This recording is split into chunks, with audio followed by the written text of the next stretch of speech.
Numa tarde de abril de 2024, minha vida mudou completamente. Eu descobri que eu ia ser avó, mas um detalhe, eu não ia ser uma avó normal aqui do Brasil.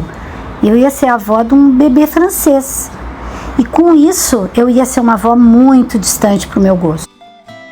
Há 12 anos eu convivo com a distância do meu filho, vendo ele uma vez por ano. E era o ano de eu fazer 60 anos. Calculando bem, quantas vezes eu veria meu filho até o final da vida? Quantas vezes eu veria o meu neto nessa trajetória de viver? Foi assim que eu decidi morar na França. E para isso, eu ia ter que largar o meu emprego de 31 anos no mesmo lugar. Eu ia ter que deixar de dar aula, que é uma paixão antiga. Eu ia ter que esperar o meu marido se aposentar para ir se encontrar comigo. Eu ia deixar minha filha mais nova aqui, que estava no ano da formatura. Eram muitas decisões difíceis a ser tomadas e eu precisava de um meio termo. Seguindo essa lógica, eu pensei que eu ia ter que morar um pouco no Brasil e um pouco na França, conforme as necessidades e as condições se apresentassem para mim. E foi assim que eu me mudei para a França, logo que o meu neto nasceu. A única coisa que eu não estava esperando é que essa mudança ia trazer um desafio grande para quem é brasileiro, o inverno europeu. Então vem caminhar comigo pela cidade de Le Havre, falando português com a câmera e dizendo tudo que eu estava sentindo naquele meu primeiro momento, esse meu intercâmbio aos 60 anos, vivendo meu doce novembro. E aí, gente, bom dia. Mais um vídeo aqui, hoje um vídeo mais falando sobre morar num lugar que não tem muito sol. Acho que é bem importante. O brasileiro é um povo solar, naturalmente solar. Nós gostamos de sol, gostamos de movimento, gostamos de afeto, de sorrisos. Morar no norte da Europa é desafiador, no inverno, né? Eu moro num litoral, então provavelmente morar no verão aqui é bem melhor. Gente, vai fechar uma semana sem sol. E é impressionantemente desafiador viver sem sol. As paisagens seguem sendo lindas, mas o sol da gente apaga um pouco. Ainda mais se tu tá muito sozinha, como é o meu caso. Claro, eu tenho família aqui, mas eu não fico o dia inteiro em função da minha família aqui. Eu vivo a minha vida. Essa aqui é a Parvíssimo Niveil,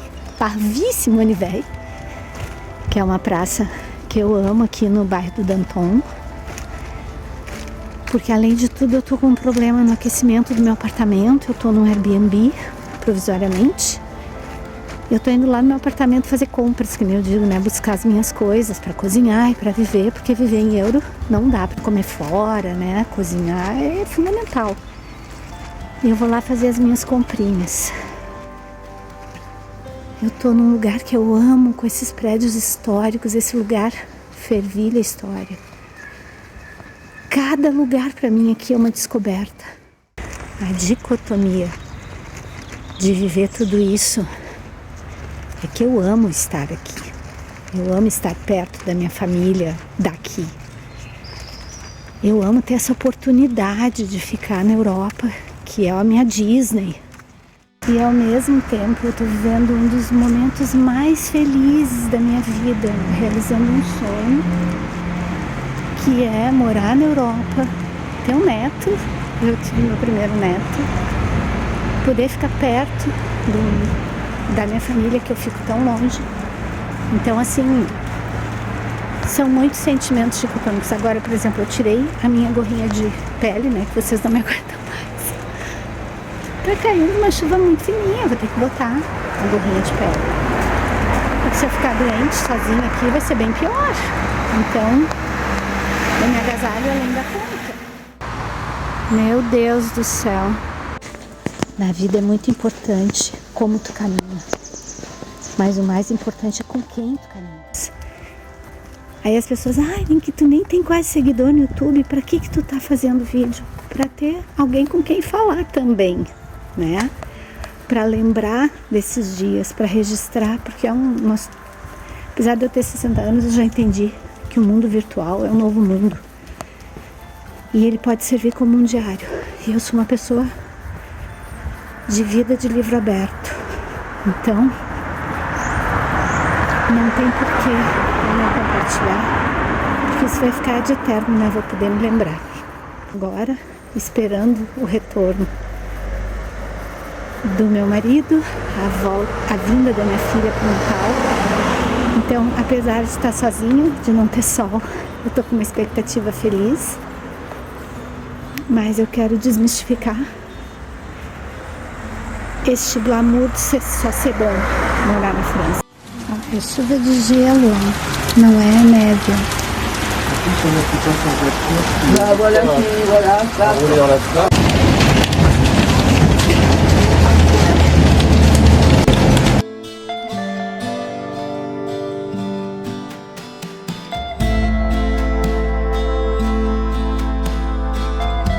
Hoje eu já estou em outro dia, bom dia. Eu notei uma coisa que eu tenho que dizer também nesse vídeo do segundo mês de Normandia. O ano passado não tinha mendigo aqui na minha cidade.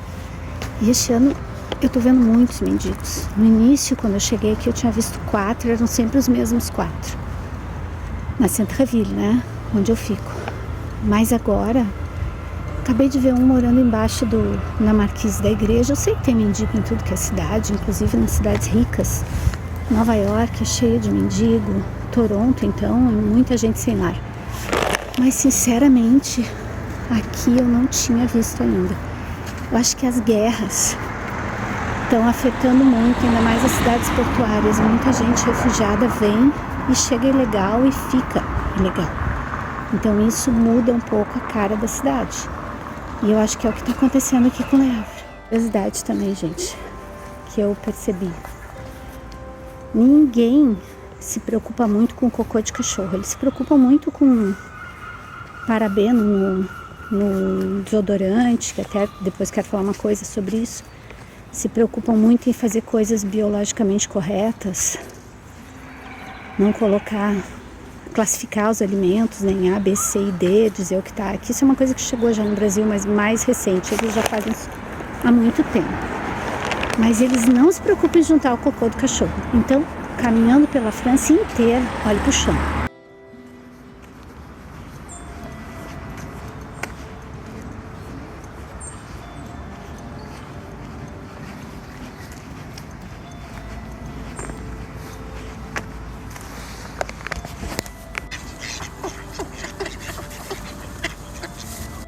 Gente, aqui é o Square Saint-Roch. E essa praça, ela serviu como um acolhimento às vítimas da peste no século XVI. Quanto mais eu olho isso aqui, menos eu entendo como é que eles conseguiram reconstruir tão bem. Ele foi muitas vezes destruído, serviu de cemitério durante bastante tempo, até o século XIX. Primeiro ele foi um acolhimento de vítimas da peste, por isso que o nome é Saint-Roch. Saint-Roch é o protetor das vítimas de peste. Aí depois ele serviu como cemitério, foi muito bombardeado na Segunda Guerra e foi reconstruído então na época da reconstrução de todo o Centre-Ville de Le Havre, com um ajardinamento, pegando elementos antigos e novos, pelo Auguste Perret também, né? Toda a murada dele é igual a do Hotel de Ville, que tem a ver com essa reconstrução do Auguste Perret da final da década de 40 e década de 50. É um dos passeios mais lindos para se fazer aqui em Le Havre. Ele não é muito grande, mas ele traz uma poesia e uma calma muito necessárias em alguns momentos da vida. Tem uma exposição ali no... como é o nome daquilo? No centro ali do parque. Eu vou ver o que é. No coreto ali, eu acho que é um espetáculo qualquer. Se for, eu vou ficar pra ver. Vou olhar ali. Eles falam muito rápido. Eu entendo a metade. Eu acho que é um recolhimento de fundos para uma associação de pessoas com algum tipo de deficiência e para idosos. Então eles têm umas fotos ali. Me convidaram para ver, tá bem cheio ali. Só que eu não trouxe nenhuma moeda, eu acho muito constrangedor ficar olhando ali e não oferecer nada, né? Não fazer nenhuma doação. Essa é uma das esculturas mais lindas que tem no Square São Roque. Acho muito maravilhosa essa escultura. São duas pessoas do século XVIII, provavelmente XIX, duas pessoas do povo que estão se beijando, né? Não é ninguém da aristocracia, me parecem dois trabalhadores. E é isso que é mais encantado, assim, na escultura. Olha, eu vou filmar aqui.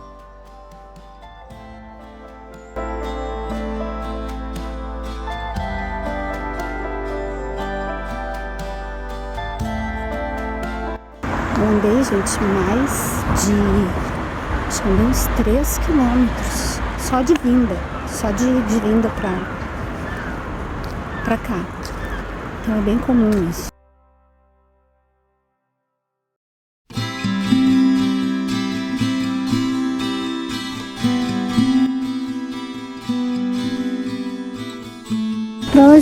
Hoje é feriado aqui na Normandia, é o Armistício de Copenhague, que foi assinado em 11 de novembro de 1918 para pôr fim à Primeira Guerra Mundial. Ele foi assinado dentro de um vagão, né, pelos dois representantes das duas frentes, representante alemão e representante da Tríplice Entente, mas ele teve que ser prolongado por 2 vezes até que estivessem todos os itens do Tratado de Versalhes esclarecidos. As guerras mundiais são muito importantes aqui nessa região da Normandia e várias pequenas homenagens, organizações festivas estão sendo organizadas por aqui. Desde sexta-feira eu tenho percebido isso. Então fica aí a informação, Armistício de Copenhague, 11 de novembro de 1918. Foi assinado num vagão de trem, numa floresta em Copenhague. Segue lindo aqui na cidade. Por enquanto as folhas ainda não caíram e elas estão cada vez dando um espetáculo maior. A gente já está no dia 16 de novembro, hoje, e segue aqui um lindo espetáculo. Eu estou saindo do bairro do Coty, entrando no bairro da praia, né, que é São Lanção. Chegando na praia, eu faço a caminhada, vou até a praia e volto, quase todos os dias que eu posso. E é uma caminhada muito revigorante, porque é muito lindo chegar na praia e olhar o Mar do Norte. É sempre uma emoção renovada. Lá ao fundo, o farol de La Porte d'Europe. Aqui na frente, olha que movimentado que está esse porto hoje. Olha quanto barco aqui no Mar do Norte. Ele é sempre muito calmo aqui, porque na verdade é uma baía, zona, mas é uma baía, né, mais fechada. Gritinho das gaivotas. Pessoal correndo na praia, paz.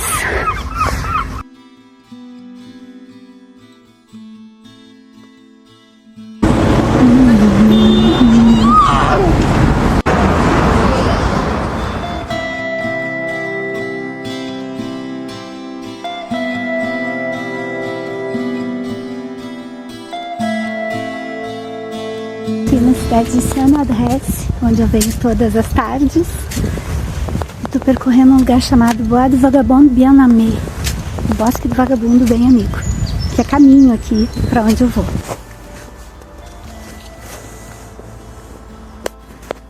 Aqui é o Bosque do Vagabundo Bem Amado, como era chamado Svetslav Tristi, que foi um iugoslavo que se fixou no Havre e acabou casando com uma moça aqui de Saint-Adresse durante a Primeira Guerra Mundial. Então esse bosque ganhou o nome dele, quer dizer, o apelido dele era da resistência francesa.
Bonjour!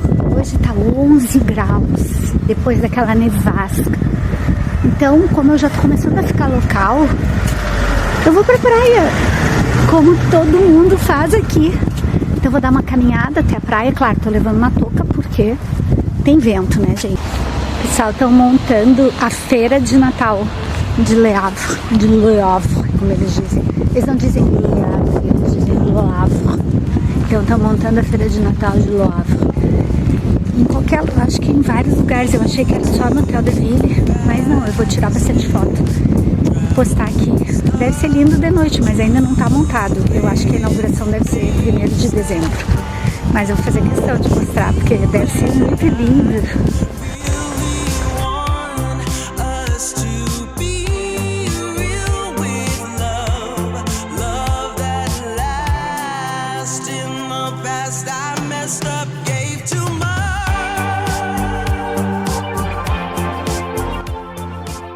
Caminhando por Le Havre, falando com o Instagram, falando sozinha, chorando, gargalhando na minha própria companhia. Passei os primeiros dias do inverno europeu. Eu que achava que já tinha vivido muito, fui me reinventando, me espantando com o quanto a vida pode ser surpreendente. Era como se eu estivesse saindo de um tempo para outro com um renascimento diferente, sem esquecer o antes, mas cheio de novidades, energia e esperança. Novembro chegou ao fim e dezembro rompeu o dia com seus aromas de Natal, suas vitrines encantadas e com uma expectativa de reencontro. Eu estava há quase 90 dias na Normandia como moradora. Cheguei com todos os medos e melancolias ativadas e me descobri corajosa, criativa e transformadora aos 60 anos completos. Pensei nos 2 deuses do tempo dos gregos, Cronos e Kairos. Eu cheguei com Cronos me regendo, o deus do tempo contado, que desconta e aumenta os dias. Mas depois de novembro, Kairos me dominou, o deus do tempo aproveitado, o tempo que soma, que constrói e que transforma.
Surpreendente.